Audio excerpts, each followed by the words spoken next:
Salam damai dalam Kristus, salam Paskah, dan selamat berjumpa buat ibu bapak, saudara, saudari, dan sahabat semua.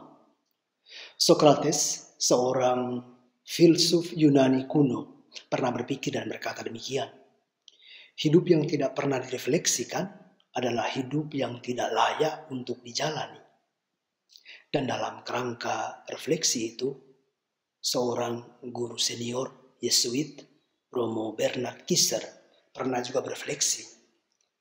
Eksistensi dan esensi kekristenan terletak pada aksi atau tindakan menyambung kisah. Pertanyaan lanjut adalah, kisah apa atau kisah siapa? Bagi semua orang Kristiani, kisah yang disambung tentu saja tidak lain, tidak bukan kisah Kristus.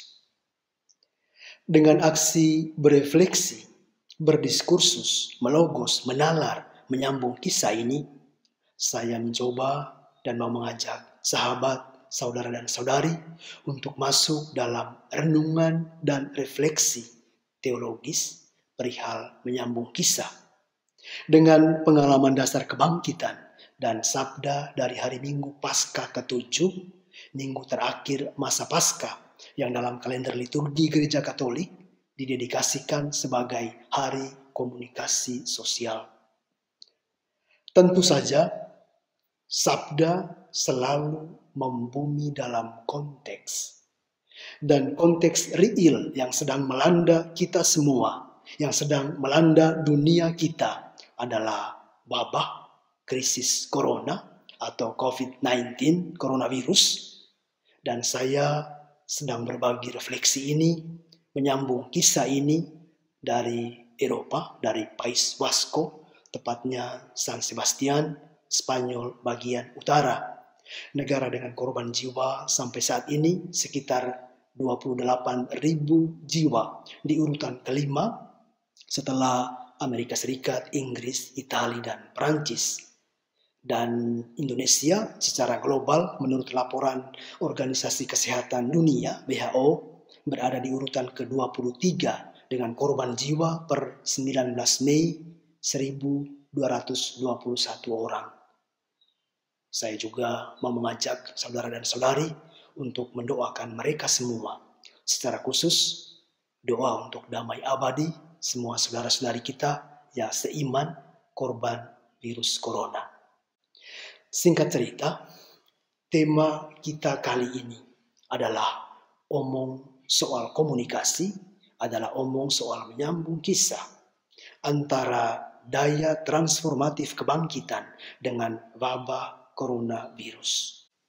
Pada minggu Paskah yang ke-7 ini, Hari Komunikasi Sosial antara kenaikan Tuhan dan Pentakosta, kita mendengar Tuhan Yesus mendoakan kita dalam perjalanannya kepada Bapa.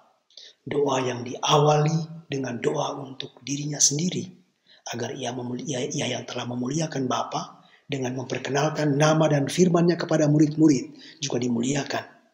Dan setelah ia dimuliakan, Yesus kembali memuliakan Bapa melalui kematian dan pengangkatannya, dan dengan demikian memberi hidup kekal pada mereka yang diberikan oleh Bapa kepadanya. Yohanes bab 17 ayat 1 sampai dengan 11. Di akhir refleksi ini atau sebagai kata akhir dalam terang sabda dan dalam konteks krisis wabah coronavirus yang melanda kita semua, melanda dunia kita, ajakan atau pertanyaan reflektif untuk kita renungkan adalah sejauh mana kekuatan sabda, sejauh mana iman kita akan Kristus yang bangkit menjadi landasan, menjadi pedoman yang berdaya transformatif atas diri kita untuk kemudian berpikir, bersikap, dan bertindak dalam masa-masa sulit ini.